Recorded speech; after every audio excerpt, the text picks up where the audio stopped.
ole to chon thil pui mo de me kan soi do na ni kan topika kan dun hal char charanga engma kha thunoi kha kan nei to lowanga I Aadhaar card OTP thleng theilo kan ti te khatiang kha ati dan te le I grievance kan ti hemi an portala Aadhaar portala complaint siam dang te kha kan soi do na athan chu OTP kan don theilo amar chu kan phone link si te hi lo om thina ni helai hianin nakina amizo te kan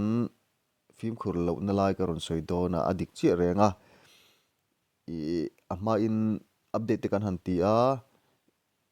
hemi acknowledgement split kan ti ang chi kha khatiang te po kha ta khan enrollment number te oma SRN number kan ti ang chi te kha oma khata khanin ti bo su helo nei ro o lo da tharu o kan in ti thin kha khati ang chi te kha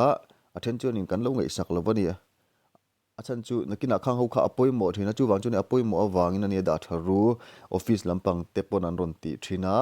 tin ke ni ngai pon kan in ti sarka kan update saka free la kan update hun la yang chi ate po kan he da tharu poi mo ni o kan ti chin kha ni a mizo chung kan in da thale thin lo wa khatiang kha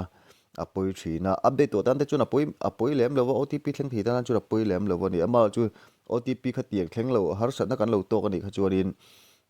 apoi to thin si ni khami kha kan riat lo kha chuanin Aadhaar office lama te hemi AEC center lampa te kalangai ka tiang khan zo kha ngai le to thin si a chuwang chon tuna karon soi hingun tein kan lo ngai thlanga option thang thang karon soi dona chu chu ka tiang hian in lo ti thin don nia ti kha I kan soi lok ani chu chuan hei phone hi kan rotate loka I khatianga OTP thleng theilo ani kha chuanin in phone kha in recharge sem ti te po kha I in hriat anga ya option pakhat na in phone in recharge sem ti a khai en photang in lo recharge reilo lu tu kha chuan OTP po kha in dong theilo thina ni chuwang chuanin in phone kha in recharge sem ti a khai in hriat nge nge nga ya message dong them ti kha in hriat anga ya chung jong jong in ti po a I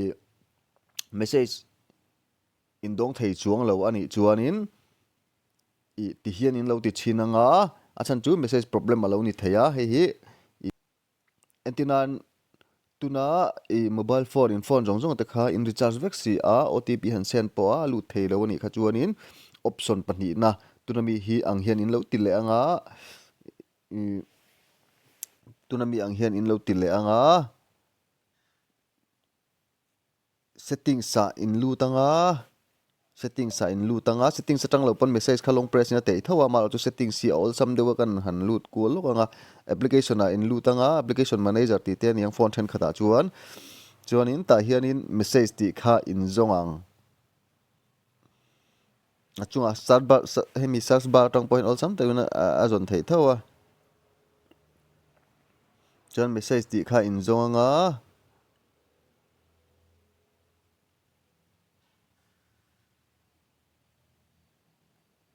hei message ta hian in lu tang chuanin permission khain enchin photang permission a khan ta hin lo in deny te om thina ni ta hianin engamo lo in ziak ang chi kha not allow tia nuaya hian he not allow ti nuai hian lo in ziak om ni kha chuan in click anga chuan allow ti kha in met vek anga chuan heng jong jong poi a thani chuanin in back le anga storage cha hian in lutanga kechi le data hemi data clear na tur hi om anga in clear anga chuan enforce topang chuan enforce top nuwa in back le vek anga Aadhaar tang khanin OTP kha in thon in han tum le chinanga chumi in han thonanga amaro chu ala in lam OTP in lam mulo fo ani chuanin option thumna kan kalangai ta ni achan chu khati chungpua OTP in lam mulo ani kha chuanin grievance in siam anga ya Aadhaar portala kha khanin anlo ngai tu ve to anga chuanin har satna te po kha easy anga chuan har satna zia te po kha english zia dan tur kha he ka zia lok to a khang te po ka ron tilanga tiang khan in ron tinga tunami hi chu option thumna la san sak tak angani to chu khoi ama kal na tur om to lo khatianga englo ni ka chuan phone problem ang chi jong jong kha chu nachina kan soi to a khami chung po a ala thei lo ani kha chuanin I chance om to lo ti mayang kalna tur dang om to lo option dang om to lo wa last option tak tak ani tuna kan soi tur hi chuwan chuna poimo a in lo en anga thadem in lo ngai thlanga tiang hi in lo ti don nia ta hian in my Aadhaar ti ha kan chule thawanga khu tuna ron lang nga la he kan lut ngal top me kai chuanin ta kan soi du pakhata chu option dang om to lo kan ti khatlan chi khu ama kalna tur om to lo em lova khatianga OTP kan dong thei lo ni chuan tuna hi chuanin ati dang ha kan soi dona chumi ma chuan thil pakhat kan soi du chu kan number kha kan link ke mokan tiringot thina kan number hi mun danga aloin link thina ni chu khami en dang hangor kan soi le lok teng he poimo tlat le sia kan Aadhaar number kha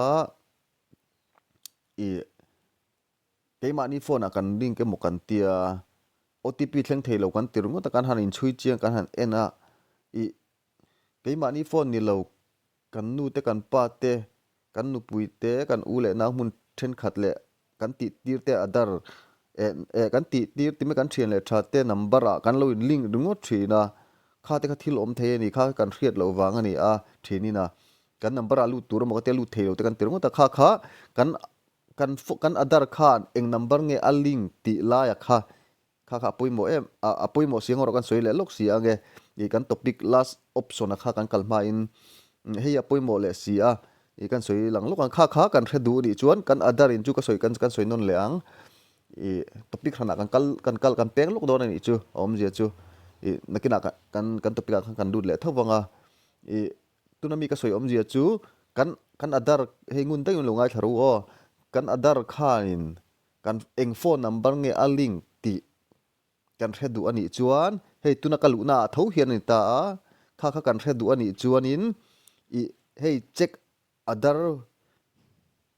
validity ti kan muem check Aadhaar validity hei tunami ka thai bil te hei tuna ron po jo kha ta han in click ang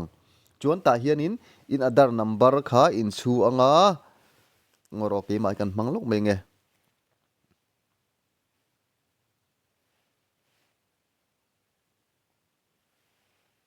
2803 ning ka ria ti khan ke mai kan manglok chin me anga ti khan in tianga he captcha lai mi hi captcha hi horop te horop pui te om thina ni o kha ain ji ang khan ji tur horop te ni chon khu x kan ti te po horop pui lu chin horop pui e te po horop te ni lawo horop pui chon horop pui kha tiang tur khan ya chon in chut to nu a hei process hi in muem hei mi process hi in click ang chuan in technical difficulties again ngoro tuna chuan in technical lampang problem a om tlat ani hi ngor kan ti thale ang vai khat kan click le anga Aadhaar kha ta hian in Aadhaar kha kan chuang tai jo keima number Aadhaar kan manglok dor ani hi o kan thiat tu chu ka soi to kha tuna hianin kan phone hianin kan Aadhaar khan eng phone number nge a link ti kha kan end don ani apum chun en thei chuang lawa maro chu atopa digit thum kha ron lang don ani kan link na digit thuma kha process anga hei ti hena ron lang ta khu kan Aadhaar number a chunga hi kan Aadhaar number ani ta chuanin enge a link kan ti chuanin I phone number he hnuai hi state Mizoram ti ten jika a hnuai ber hi mobile number tunak ka Aadhaar hianin mobile number digit topa 697 a link ti na ni ta ni 697 a link ka mobile number che ni a ti khanin kan lo en don ani thini na o kan number kan hrelo ani chuanin achan chu ka soi to kha kan phone number a kan link ke mo kan ti a maro chu kan en chianga kan hanin chui chianga alawin link lo thina kan han en khanin midang number te an nu te an pa te an nu pui te an thian tha te mo an unau te khatiang kha alo ni dei thina chu wan jong hei te poi kan chian anga ya chuanin kan soi du pakhat chu last option kan kalma in o ngoro lap topika lut kan lut thei to tuna jong kan topika kan lut thei to kan topika hianin tuna mi mizo te kan film khuranga ina le thil kan ti mei lu tukani thil kan chik lova thil da thatang chi te poi kan ti lo lu tukani antenna in a buai lo update tha OTP dong thei tan chu na poi lo kha kha chu lo le lo da tha lo in document kha lo da tha lo wila a poi chuang lem lo wa amaro chu i document dong thei lo kha tiang kha om theya fel hel le kha tiang kha thil om thei ni chu wang chuanin i document hi chu kan da tha tanga ya i kan check nge ka ngai kha ti mai anga ni chuanin kan topika kan lu tanga ta chung karon soi zau do na ni i khatianga phone number chu option dang om to lo na sina kan ti to kha i khatiang zong zong kan ti to a message kan phone alo in recharge a kan message na china mi ka i option 2 anga kan ti a khati chung po a OTP kan la dong thei lo ani chuanin hemi portal a hianin complaint ti me ang grievance ji angai ta a chuta chuan tinga kan ti ang kan ti chuanin hey i hi grievance and feedback ti hi heta hian heta hin kan zia angai do na chuanin hei kan click angai ani ngor o kan click ma in i thil pakhat kan soi kan i nakina khanin i topica lu lak lo lai khanin i kan lo thra thiam lo palang ti kha ka hlau le no sia chuwang chuan kan topic hem kan topica hina tel thowa mizo te kan film khuranga ina lai kha kan soi chun zom lokang i ei phone kan up i document kan update tir thina other update tur te kan tia kan ku jung pui bai mati kan ti te i khati ang chi ho te po kha kan han nem thin kha i kan ku thla te kan mit thla te i khati kha kan lak tir thin ang chi kha khati khan document min pe chuak thina print te po he apoi mo an tia hey tuna screen a karon ti lan ang hian i hey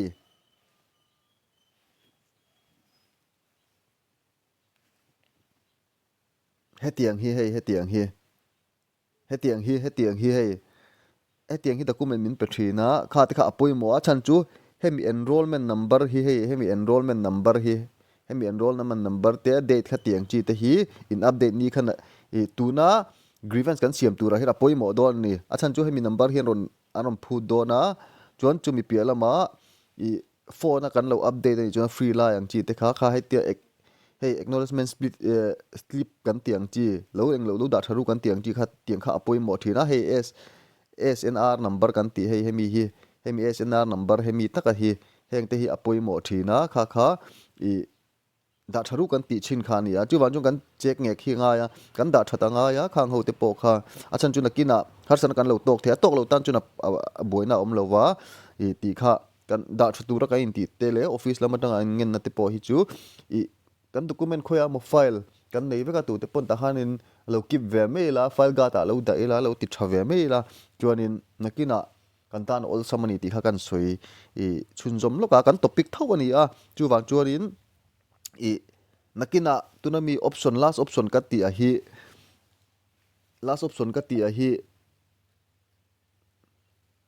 i ka soi lak lo lain kha ka soi angai si anga ti kha ka hlo awangin i tuna hen ka tuna khang mizo te hi kan film phuranga ina le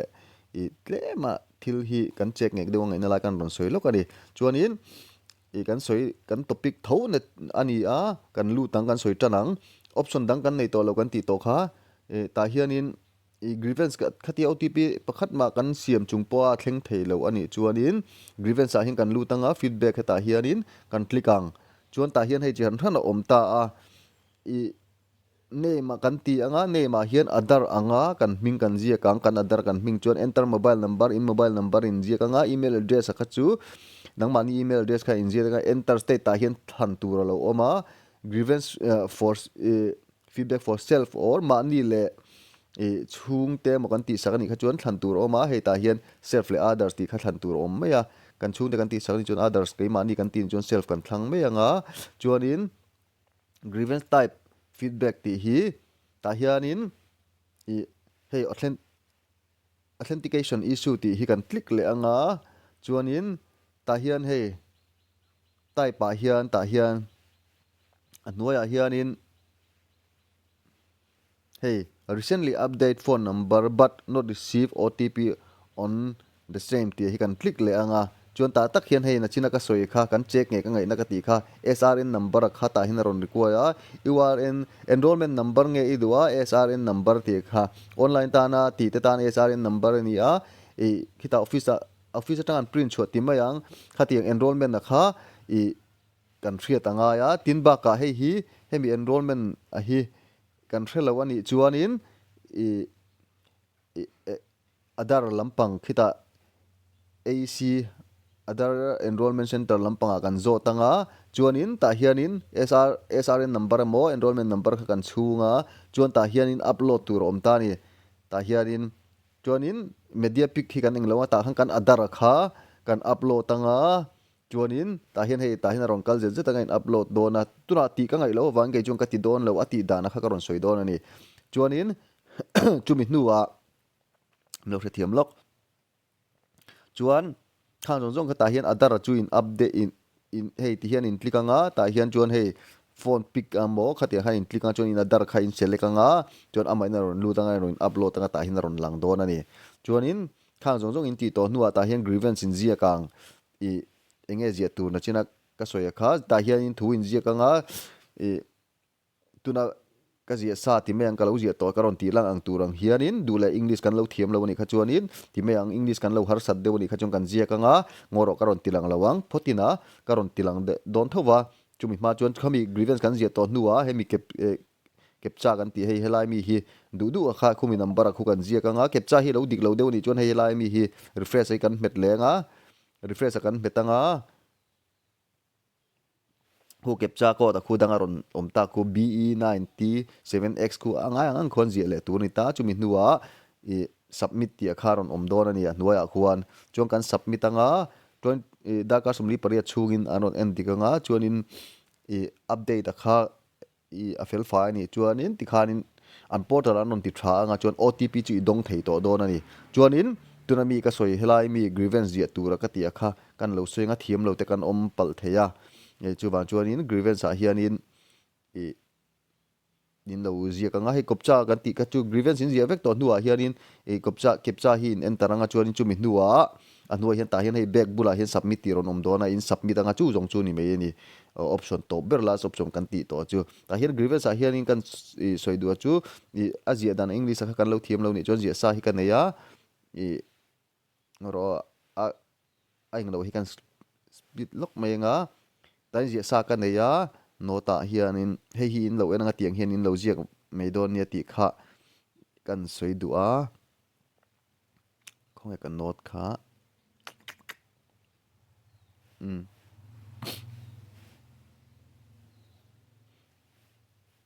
hei tunami ang hianin hemi grievance ta hianin ziakang tunami ka ziang hianin hei subject ka hian dule at aseilu tukha wording a hi zia alo aseilu tukha alo zia theilo wani chuanin dear sir ma'am tin in tananga ni rapon to whom it may concern tiang ji pon in tananga hei heta hian hei grievance a hian ta hianin a subject a hi chu hei unable to receive Aadhaar OTP the OTP delete yakati OTP mu theilo chungchang tia khani meya amaro chu grievance an zia tur kha alo tam view lo kha chuanin toite pongan jek thia dear sir madam tiang thi pon ani lapon to whom it may concern ti te pong kan jia kanga ta hianin hei tunaka jiang hian I'm writing to bring to your attention an issue I'm facing with my other account yeah chuan despite multiple attempts in katia I'm unable to receive the one time password OTP kan ti kha on my registration mobile number ta hian in chuanga for my Aadhaar number atiang ta hian Aadhaar number in chu bokanga chu om zia chu khongai takin tuna ka issue face hi min ngai pui mo sakla voi tam tak atem ka nei to chungpo in one time password ang chi kha ka phone ya dong thela wa chu van chuan hei ka mobile number ania hei hi ka Aadhaar link na number chu ni ti na me ang chi type kha ni a chuanin I have checked my mobile number and it is active and correctly registered with my Aadhaar account. I have also ensured that my mobile number is not blocked and restricted in any way. Anita ta hian hemi po hi inject tel don ya indu le achan chu hei chu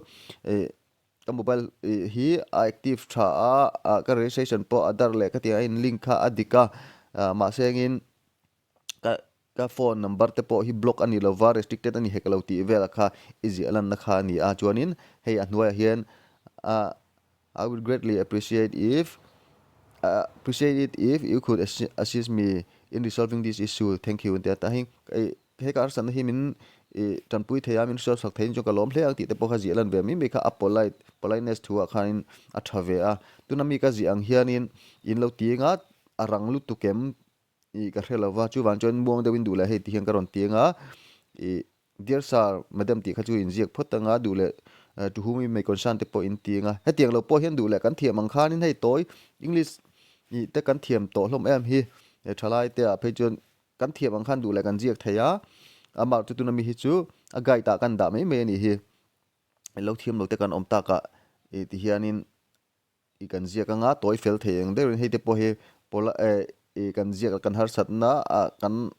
Aadhaar kha kan link ani activate ani ziati he po kha tarlan ve te po kha tha a chuan to pa politeness kan lan tir ve te po hi a tha a ta hin in ziak anga chu ta hin in ziak in zia zo to nu he captcha na tina ka soya kha in tinga chon chumi zo a ta hian back kan tia hin submit aron omanga back kan tia hin submit aron omanga chuan in submit anga darkar somli pari chuin a resolve dan ron ngai to don ani chu portal lama tangin chuan anon resolve anga message te po idong mai theya chumi nuwa unresolved to nuwa Aadhaar phone number update successfully ani a thato atiang chi te po message donga chuanin chumi nuwa chuan OTP i han thon le anga chuan OTP chu i mut i dong nal thei to ang ti kha ni kan ron soilok ani chu he apoi mo sia chan chu OTP lo dong thei lo te po kan om le thina har sana kan to ka ti khan zo na kan in nei thina wangin he video hi ka ron siam le lok ania chuan ka soyang khanin lo apply ula chan chu mi then khati chu kan soi chung po hianin mak em ka ti thin chu ni lo pui hian thil hi in lo la ti tra la ma ni ngei dana kha in kal pui nge ka hra chuang lem lo wa chan chu kan ngei dana hi ai ti a phei chon ti sual thei ani a thiam lo tam phei chon risk chi ni lo wa kan rin dana kha adik lo thei ani ti kha kan hria ta poi mo chu wang chuanin risk chi ani lo wa kan soi ang hian lo ti ula har sana kan to kan ni chuanin du le in thil hre lo wila kan manani chuanin kan in puizel thogan ti kha achan chu tunlai ka boi thina ka ti kha he NGO wa tele til chi ran thana hianin office thil lampanga te hatia khen mani to ka hian rin a hianin alo buai thei hle me ati hi tu nuwa pung ka ngai tua ka boi ve to ni chu wang chuarin in message lo chan thei lo ka nei ni po khanin min lo hre thiam ula ka man huna kan in bezel thowa cha chu min lo remind le ru te po ka in ti thin kha tiang khanin kan in tiang ka in puizel anga har sana kan nei chuan in thlen hre lo ang uti kha kan soidu ani tin til pakhat atop nan pakhat le chia kan soidu chu mi hi tu ma an sual lo ti hi riat tur ani enge mo thil kanvati tira mo dora kanva Aadhaar he a link tu te xerox lampang khoi tu te kan ti ni po hianin tu ma hi an sual lawania amaro chu kan biak kan first kanva he kan first interaction kan ti ang chi hetiang kan voi khat voi in mu na kan voi in dor dan hi apoi mo nia chu wang chuanin mi hi tu ma an sual lawa ka soi to kha miril ru chetak hi khovela hian om lem lo ti hi riat tur ani amaro chu kan in dor dan te na zir lo ka in bat nok mai thina ni chu wang chuanin mi dora kan wat in ti ra mu po nga kan lo omani chuanin mi polai takin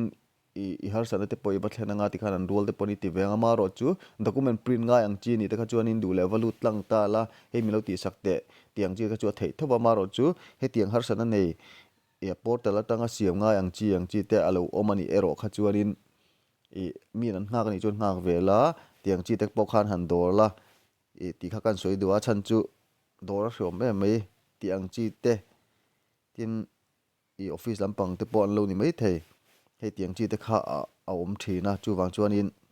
cái mani hi cái en fia phot angai thin ti riat tur ani cái mani a hian diklo om phota chu kan siam that phot thi angai ni ti riat tur pathian thu takin cái mani kan diklo na hi kan in pom phota chon chu mi nuwa chuanin midang kan va dor ve na tang hian ra tha chho thi na chu wang chuanin cái mani kan in pom phot angai ti riat tur tu mai mi sual takan om lo ka ti to kha ka in biak dan te azir lo wang hianin kan in bat kholo mai thina ni ti te kha kan soi du lok ani chuanin engemaw office dor lo chungchanga dor har sat chungchanga te po an soi fo thui na khatiang chi te chu harsa hi sual thrim te chuan om ve tho mai heng ho hi ke ka mil lo via wa ti mayang hetiang chi phei chu atul ni phei chuan in heng ho phei chu a thlen the na hian le kha hi NGO anga kan malang nan chu kan soi le dei to ni kan soi le dei ange di le kha te po kan siama athen phei chu suspend te po an lo ne ya athen te phei chu hrem na engeng mo te po an non eng lo wa warning te po rom pek te pon nei to a hetiang te phei chu ke chu ka huwa a chan chu mi har sa tak mai pi lama thiam na lama po har thiam na nei mi lo thing tlang lama tanga ron kal kan pi le pu te heng ho ten dor tur le an na chu an ni lo dong songa lan ni lo don sona an thiam lo te lo thrila lo ko mu kha ani an ti tur ni maro chu tiang ti si lo chuanin athena an lo rok pa an thiam lo te khan lo bi zate mati mai turang hian thil hi akal thina hetiang chi hi hei NGO kain mana phei chuan ke phei chu ang hianin lo soen omaing lo ni phei chuan heng te phei chu kanat pui ma ni gei chu I ka chung te apo kanat pui ma ka chung te lawa po midang tu te apo kanat pui ma ni khatiang chian omani ngat phei kha chuanin in area in omna consumer ruai tu te emo NGO ruai tu te hena thlen ula atul dana zirin lekha thunei tu hnen sangjong hnen a thlen ro tuna chuanin a har sa to lawani engkim hi thil ti a aul sam lutuk to thlen mi ro atul ni chon central thleng pon lekha in ziak thei ania in lekha zia khan in central ministry hi a thleng rang te mai nia hei hriat tur chuwang chuanin Christian hi chu in hriat thiam na te kan lo ngai dam me amar chu vai ho wi chu an Christian jok em oti te kati phone chan ka soi phone chan chu an ni chu thil ti turan ti mai ni lekha kan zia kan ni chuan atu ka an mu ni chuan in emergency case le case serious bi ga phei chuan in action an la ngal pop mai ni ti an la an thu am pu te tang explanation an call emo tiang kha om nge chu wang chuan in hang mi te hi ti mai ang tu ba mi thalawan om lo ka ti to kha om chu mar chu hetiang pol hi lo om bele zeu thina khang an omani kha chuan in khen thre lawe hoisan na nen hianin I beile tila kan ram te poi kan siam thei ni ti kha thu kan han soi le tu ani chu til hi avei om ve thin si a chuanin harsana kan nei chuan ka soi tong khanin in biak kan thre lo don nia o ka lo me